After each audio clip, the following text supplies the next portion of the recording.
Hey everybody, how you doing? I hope you're doing good. And I mean that with all genuine sincerity. Of course, I also hope you're all doing terribly. I mean that too, with the same sincerity. I love contradictions, don't you? I love being a contradictory beast because everything I say is sincere. I used to be an atheist, used to be a skeptic. Now I'm the furthest thing from a skeptic. I believe everything. Oh yeah, I believe it all. I believe in God, and I believe there is no God. I believe ivermectin cures cancer, and I believe it's all a bunch of hooey. I believe Donald Trump is the best president of all time, and I believe he's the worst president of all time, and I think he's the second best and the second worst, and so on and so forth. All of the little variations of reality, I believe them all at once. Because I think that everything that could be true is true and is false. But whatever. What do I stand for then, though? Well, I stand for this video, right? Standing right now. Can't deny that. Can't take that away from me. Oh, can you? Oh, shit. My legs are failing me. Nope, they're all right. I want to talk to you guys about a little subject. You probably guessed what the subject is based on the title of this video. But the subject is why I love America.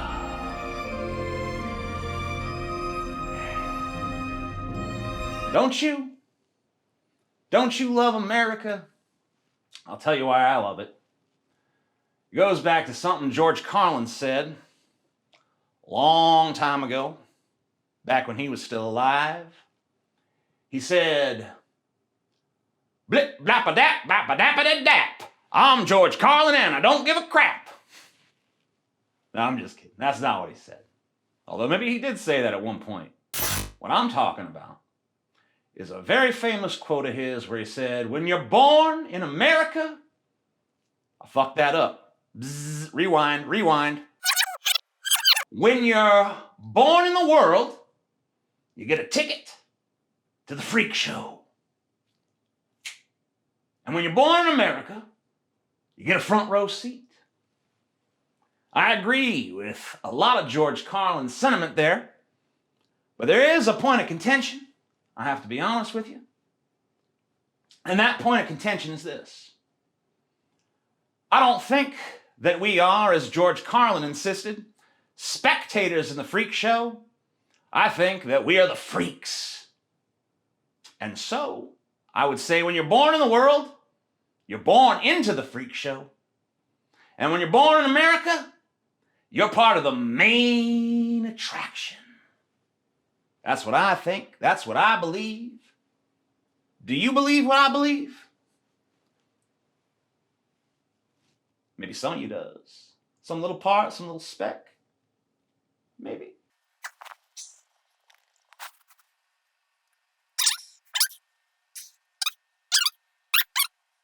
I think a lot of it goes back to the beginning of America. Beginning of America. I think it goes back to the beginning. I think it goes back to the beginning of America. What do you mean? Well, I mean is that we used to be called the New World. It was called the New World because there were no white people here yet. For a lot of the people who were already living here, wasn't that new. To them, it was pretty old hat. But to us Caucasioids, it was brand spanking new. And what does a new world attract? Does it attract a bunch of people who are satisfied with the status quo of things? No. It attracts the people who are dissatisfied, the people with grievances. And that consists of two main groups. One, a bunch of religious, puritanical nut jobs who were looking to escape from persecution. And the other was a bunch of greedy cutthroats and lowlives who just wanted a place of their own where they could make some fucking money. Get some gold, get some land, build something for themselves. Because where they came from, everything was claimed, everything was all the social divisions had been worked out. They weren't going to get rich over there, but maybe over here in the new world they could get rich. And so we have Puritans over here, degenerates over here, and that was the start of this country. And you can still see that shit in our DNA to this day. That's America, baby. Contradiction Central. And Contradiction Central is also Chaos Central. And that really gets to the heart of what I love about this great nation of ours. See, my patriotism ain't all spangly. It's not stars and stripes. It's not George Washington chopping down the cherry tree and telling his father, "Father, I cannot tell a lie. It was I who chopped down the cherry tree." And George Washington's daddy said, "I'm very disappointed in you, George." And he chopped George in half. So you chop my cherry tree, I chop you, you little son of a bitch. Well, so the story goes.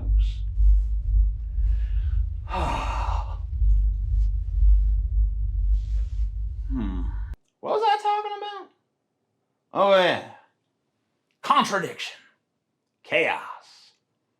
Some of my favorite topics. The thing about America is we're always striving for new levels of absurd. You ever notice that? Every time you think you have seen the limits of our absurdity, we go and do something even more absurd than before. Things that were unthinkable 5 years ago, hell, 5 minutes ago, happening. And it's always been like that. Throughout my entire life, it's always seemed like America had finally reached peak absurd, but we never do. And it's really not that strange. Why? Because we're a land of contradiction and chaos, once again. But that's also a land of infinite potential. Think about it.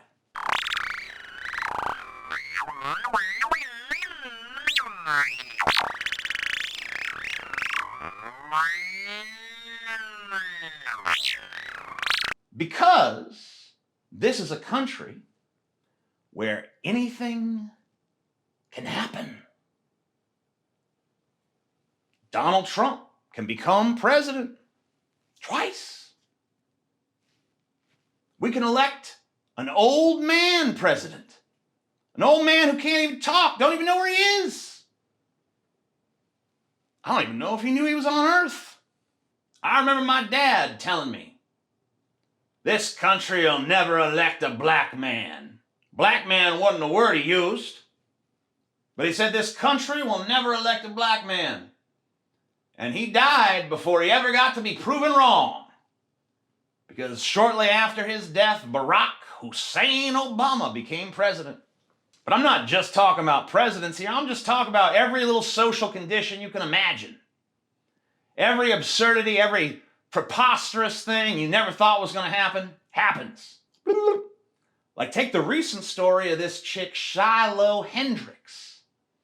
She called a little black toddler the N-word, which is a darker origin story than I really expected for Tigger, but maybe Disney is taking some more risks these days. But because she called that little black toddler, who I believe has autism as well, little black autist toddler, the worst racial epithet you could possibly call somebody, a bunch of racists got together and said, I think it's time we give this woman hundreds of thousands of dollars. You know, something that just like 5 minutes ago would have got you canceled forever, now gets you rich. Who knew? None of us knew. And that's the beauty of America, because anything can happen. Even stuff that you think would never happen will just happen. And that, to me, is exciting.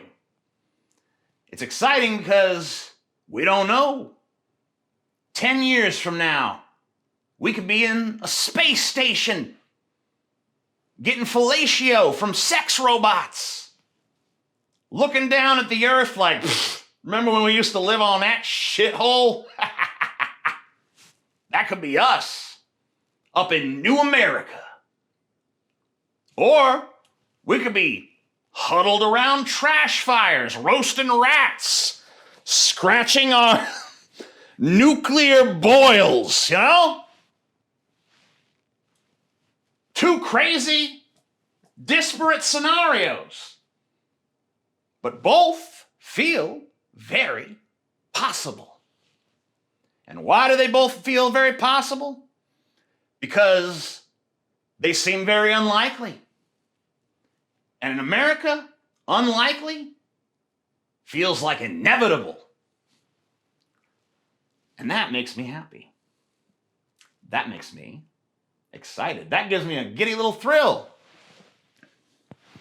Because in those conditions where anything can happen, that means that the future could belong to you. Even if right now you're just a lowly little scumbum rotting away in some menial job. You got no force to your personality. You got no charisma. You got nothing going on. Ain't got a pot to piss in, a window to throw it out of, none of that. You're just a fucking loser.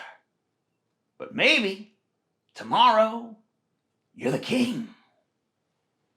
Isn't that exciting? You never know. This is America, baby. And that's why I love it. Because in this great nation of ours, possibilities are endless.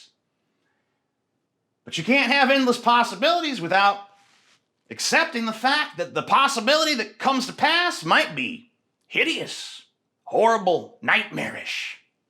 But that's okay too. Nightmares are fun. I always preferred nightmares, if you want to be honest. Good dream is like kind of boring. No drama, no conflict. That's the first thing they'll tell you if you take a screenwriting class, or any sort of writing class really, if you're writing fiction in general. They tell you that every page got to drip with conflict. In a happy, wish fulfillment fantasy, there's no conflict. It's just everything's hunky-dory. But in a nightmare, ooh, there's conflict. And conflict is exciting. In a nightmare, there's monsters. And monsters are interesting. Monsters are fascinating. And if we live the nightmare, we get to live that fascination. But hey, I guess wish fulfillment ain't so bad either. Getting everything you want, learning why you were stupid to want it in the first place, that's kind of fun. Teaches a nice little moral lesson. Careful what you wish for. That's why I don't wish for nothing. I wish for everything. You know, if you're excited about any outcome, I use the word outcome, but really it's kind of a bullshit word. Because until the day the earth blows up, there's no outcome. But I'm open to any future. You know? I'm marched into the death camps. I get all skinny and emaciated and cry and suffer, and there's bugs crawling all over me. And, you know, I got to fight the other inmates for a scrap of bread, trying to survive till tomorrow. I mean, yeah, that sucks. But hey, that's America. Maybe I'm the emperor. Maybe I get to Where is it? Maybe I get to wear the crown, huh? I got this crown made. Leather crown. Kind of a kinky crown. Maybe this is me. Maybe I'm the god. Maybe this bullshit that I'm talking to you right now that's making you roll your eyes and go, TJ, shut the fuck up, man. What are you talking about? You're such a has-been. Maybe this shit. Maybe there's a little shift in the zeitgeist. And all of a sudden, this bullshit coming out of my mouth resonates. Bye-bye, ring. I knew you were a little too big for my finger, you wily son of a bitch. This shit resonates.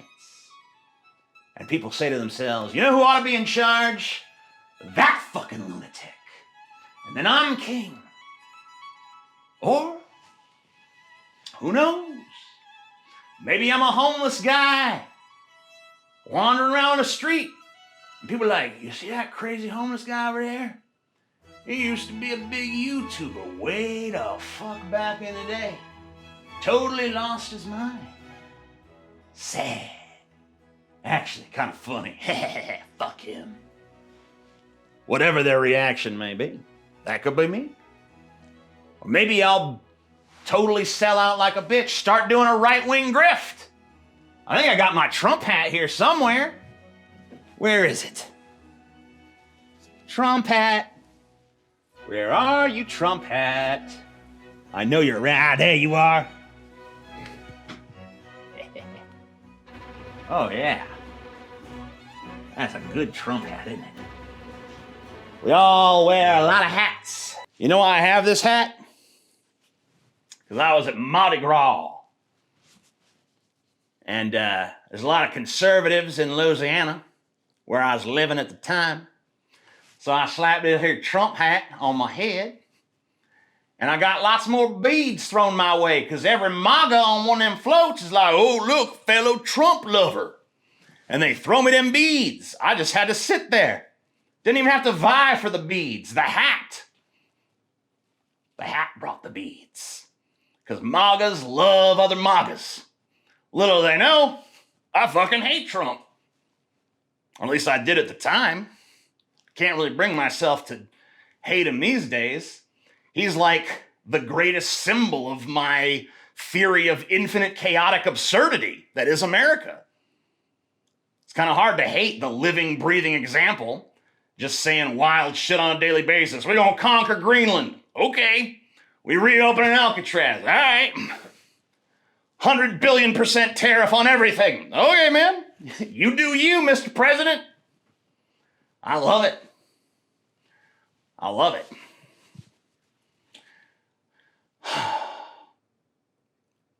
But the point is that you put on a different hat, you get a different result.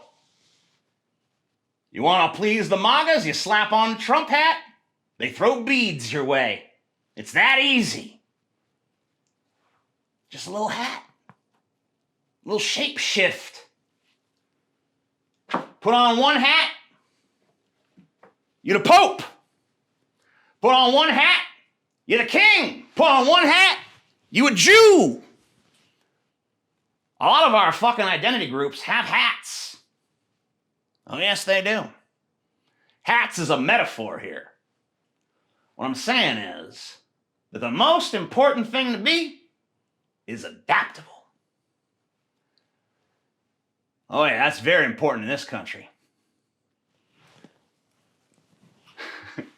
You know my favorite thing about us two? Other than the chaos, the contradictions, the absurdity, the infinite possibilities? I love what a bunch of whiny babies we are. I love the noises we make. I like how upset people get over stupid, silly little shit, you know? I like how, black person gets cast in a movie or something. Fucking black person in a movie? What is this woke bullshit? I'm being oppressed. White lives matter. Then conservatives make one of them little Christian movies or whatever they like, And all the liberals, that movie is regressive, horse shit. Look at them out there trying to turn us back to 1950s, trying to turn us into cavemen again. These goddamn simpletons. We're superior to them. I hate them. Everyone's always scrambling around. Look what he done. You believe this shit? You believe this shit? You believe what this motherfucker did? You believe what that motherfucker did? You believe what this fucking bitch over here did? Can you believe this? Can you believe that? Always outraged. They can't believe it. But I can. I believe everything. Have a good day. Or don't. Either way, it's all the same.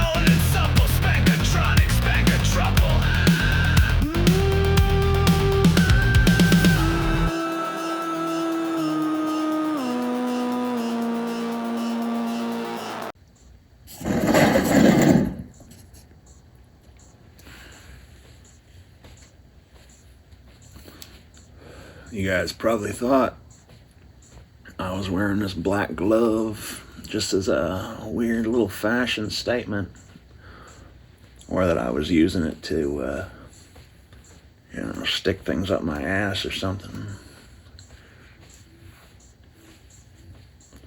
But actually, I'm wearing it so I don't have to wash this fucking hand after I smoke this cigarette, because I don't like my hands smelling like cigarettes. Even though I do like to smoke these fucking things. Trying to quit here and there. But, and another part of me is not trying. I guess that part's winning. The not trying part. I know eventually the part of me that wants to quit will win. But until that day, might as well enjoy every puff, right?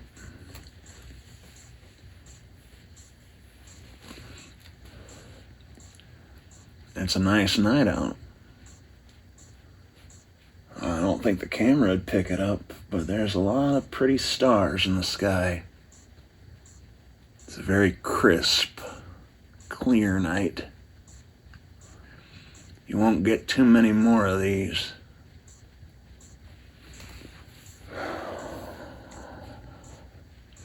Not with the summer coming on. Slowly but surely inching its way towards us.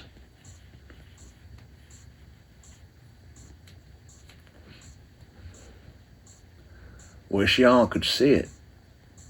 Wish y'all could be sitting right there. One at a time, so I could look in your eyes when I say what I say. Maybe then you'd feel the sincerity a little more clearly. I don't know. Maybe not.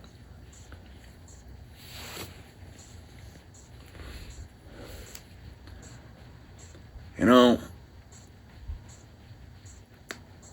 my brother, Scotty, has been telling me that he thinks I should start a different channel, not be bogged down by the dead weight of this one here. I feel like he thinks I'm resistant to that. I'm not entirely resistant to it. I just don't know if there's any fucking point.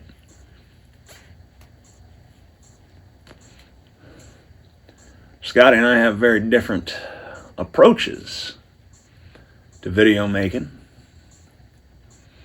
My mentality is that if I reach one fucking person, then it's all worth it. For even just one of you, it's worth it. His mentality is more eyeballs, More money. He's always been a pragmatist, that boy. I guess he ain't a boy no more. He's 30-something. I'm 40.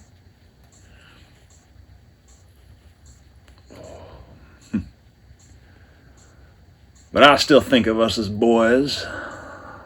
Still think of myself as young, even though I know I'm old. Getting old, anyway. These things are aging me a little faster than I'd otherwise be aging, I think. Don't have a lot of wrinkles or nothing yet, though. That's good.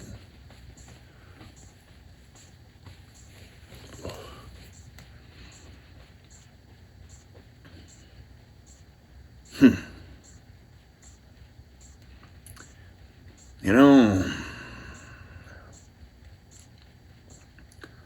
it's kind of fun going slowly insane.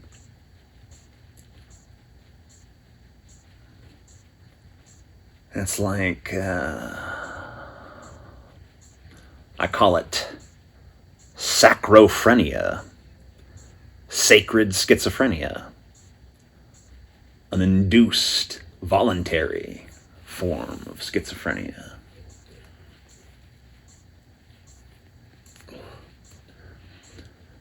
You know how in quantum physics there are superpositions, a particle's exact location in space-time isn't really determined until it's observed. Sometimes I think all reality's like that. That everything's happening. Not in some alternate universe, but right here. And the sense of continuity we all have is just an illusion. Right now, I'm all the things I could be. But I'm only aware of this one. Because that's the tangent. This is the moment that's being observed.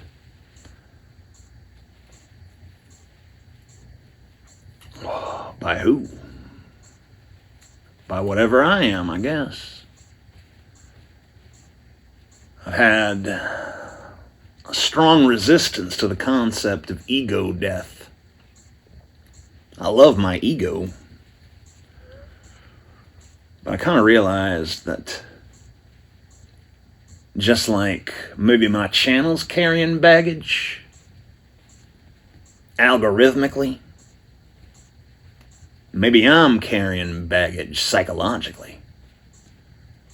Maybe I've worn so many masks that I'm oppressed by the weight of them all. And it's time to cast out the artifice and get to the core, get to the real. My hope is that I achieve ego death. And then what comes back is only the authentic. Sort of a purge of superficiality and artificiality, if you will. A lot of you might think it's strange to talk about artificiality when I'm putting on this accent. But the weird thing is, I'm not really putting it on. There's just something about this moment that makes me feel compelled to talk like this. It's just something inborn, something innate.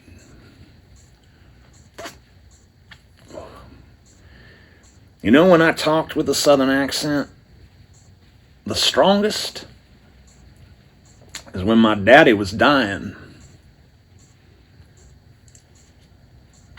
When I was grieving. I'd never really talked with a southern accent before other than to make fun of rednecks.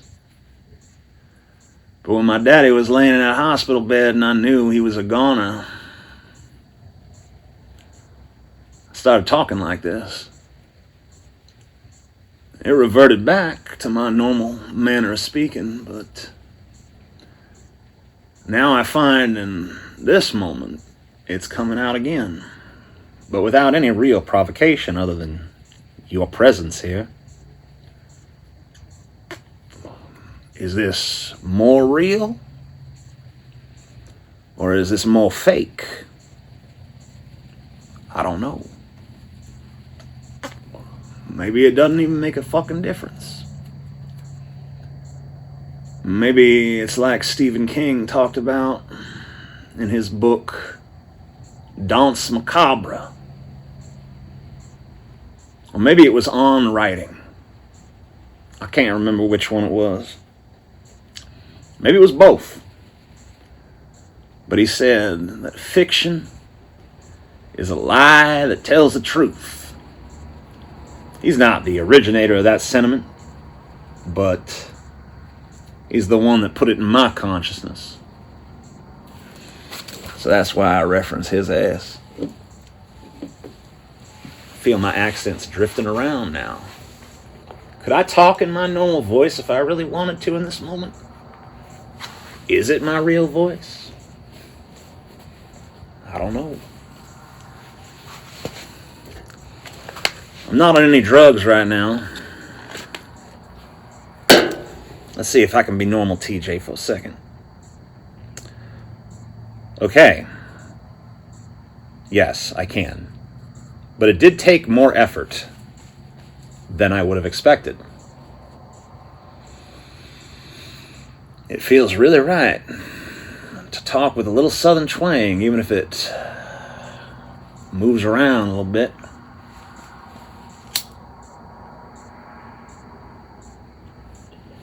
Another cigarette, TJ? Really? That what you want to do right now?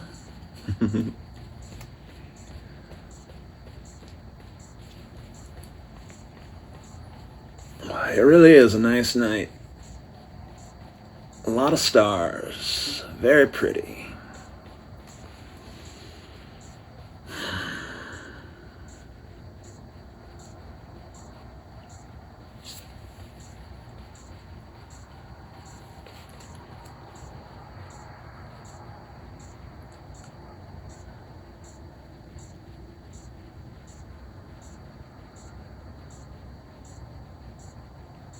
You know, a lot of people,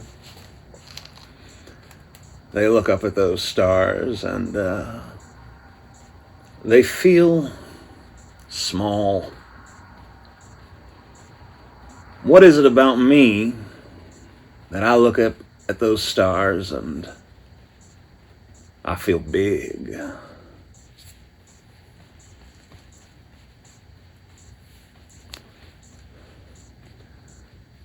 There's a part of me that looks up at it and says, this is all mine.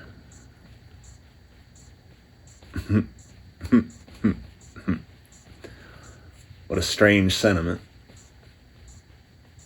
And yet I got it. What is that, megalomania?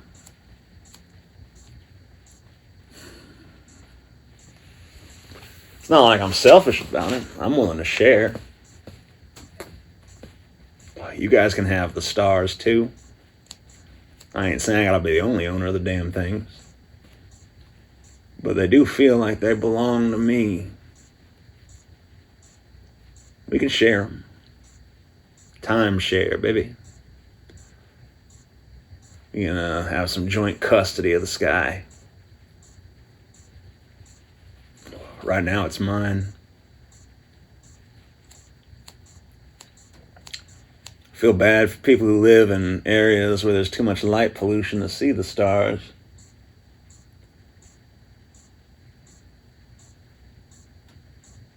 It's not perfect here.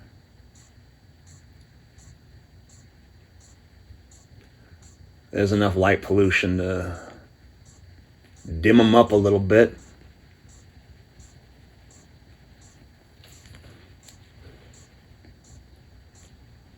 but I can see them.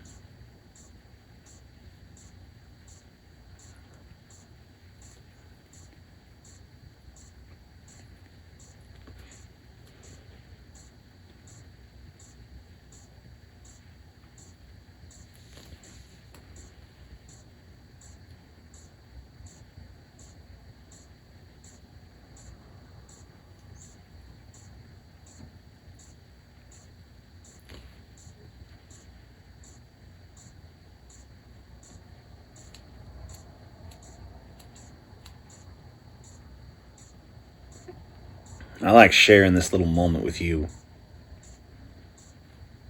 You know that?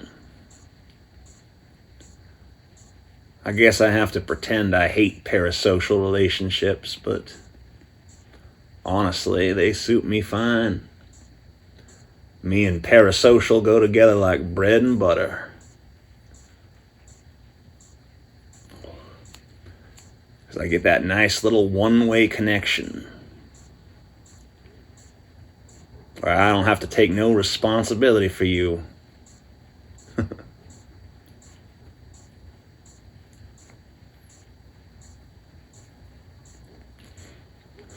Still wish you were here, though. You could talk back. Tell me about your life. Tell me about your problems. That's why I like doing them meetups sometimes. Planning on doing a few of them this year. Meet some people. Look them in the eye. Shake hands, take pictures, shoot the shit. But there's no intimacy to that because there's a lot of people who want to talk. Don't get to spend a lot of one-on-one time with nobody. That'd be nice. You and me, sitting down, having a conversation. You telling me what you got to tell me telling me what I got to tell you.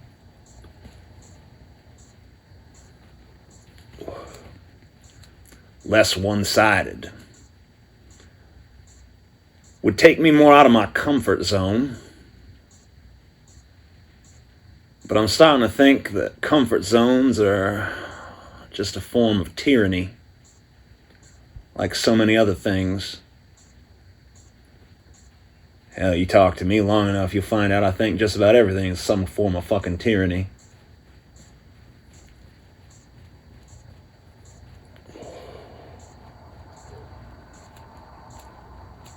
Leonard Cohen said in the song Bird on a Wire, I've tried in my way to be free. And I have. Truly I have.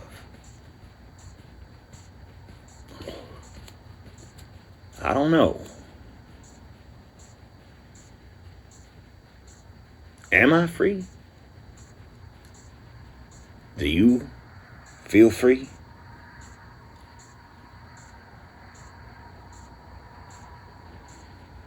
I'm not talking about socially, economically, any of those metrics. Talk about in here. Is your mind free? I try, man.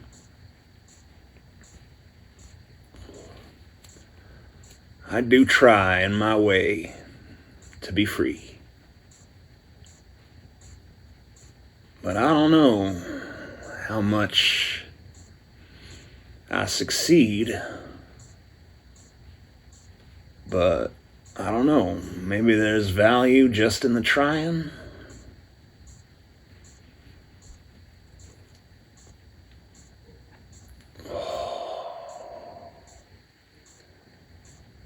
I like a lot of things right now. I like them stars. I like the way this glove feels. I like the way this cigarette looks. I like the way it tastes. I like the smoke it gives off. I like them dogs barking in the distance. I like how cold it is outside right now. I like the sound of my own voice. And I like that you're here. If you're still here. I mean, if you're hearing this, you gotta still be here.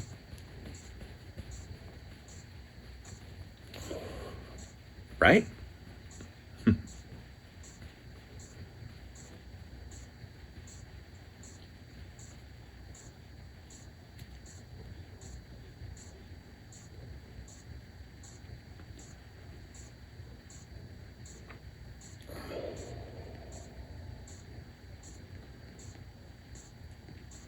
I like that sound the fan throws off too. Don't know why the fan is on when it's so damn cold. But I don't care, I like it. It's like a metronome.